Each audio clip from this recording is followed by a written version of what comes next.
Well, US Congress opens its new session today, kicking off an explosive week in Washington as Republican lawmakers vow to challenge Joe Biden's election win. Pro-Trump protesters gather and voters in Georgia decide who controls the Senate. Joining me now live is Professor Joe Siracusa, political analyst at Curtin University. Good morning, Professor. Certainly a lot to expect in terms of this week, but let's start with Congress. In terms of the election, this now pushed by a group of 12 senators loyal to Donald Trump to block the certification of Biden's November victory. What are the chances of this actually succeeding? Well, their chances are very slim. The leadership of the Senate, run by Mitch McConnell, has asked them not to. He's asked most Republican senators to vote for confirmation and to move it along. But the Vice President of the United States, who is the President of the Senate, he has endorsed what they are doing. And some people said this is more symbolic than practical. Let me tell you something, Danica. This is about as symbolic as burning down the Reichstag.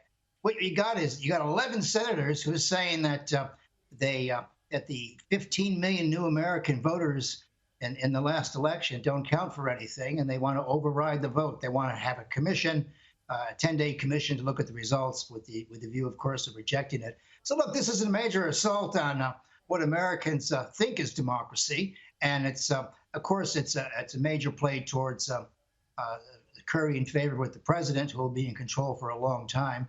And so most of the people, or several of the people who are leading this particular, Senator Cruz and Senator Hawley from Missouri, they're running for president. If the president can't run, and if Ivanka's not ready, then they'll run. So this is sort of their resume or their interview or their audition for the presidency. This is a major effort, and of course, as you alluded to, there is a mob out on the street on Capitol Hill. There is going to be a protest, a rolling protest by Trump supporters.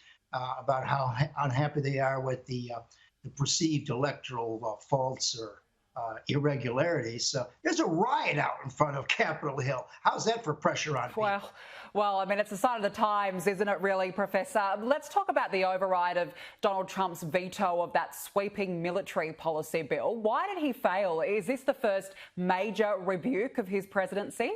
Well, yes, in his 4 years, this is the first time that his veto has been overridden, and it was just considered too important by most members of Congress to pass the Appropriations Act, or the bill for the armed forces. This, of course, is the money that buys ships and planes and provides the pay packet for the armed forces. So they didn't want to fool around with this. And of course, the other thing that we mentioned last week that actually happened is that the president was forced to sign that appropriations bill, that is the coronavirus relief bill, despite his objection to certain aspects of it. So he's had a very bad week, and it's going to get worse because on Monday, a judge in Britain, a woman in Britain, is going to decide whether to extradite Julian Assange to America. And of course, he's looking at a 175-year sentence.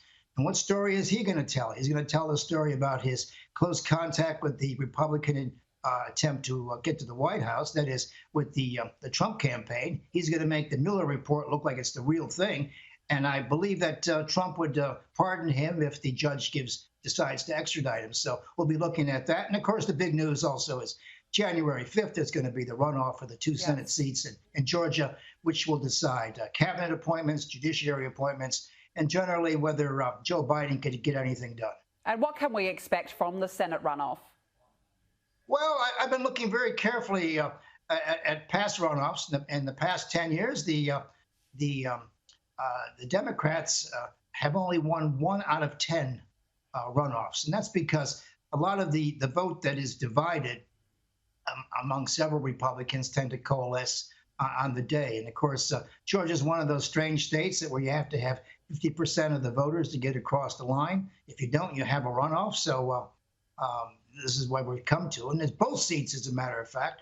Now, the Democrats have to win both seats in order to have a leg up in the Senate. That is, Vice President Kamala Harris will be the president of the Senate, and she'll be the other vote that counts. So they need both of them. I think that's very hard. I don't think they're going to get either one of them, but it's going to be a very exciting couple days in Washington.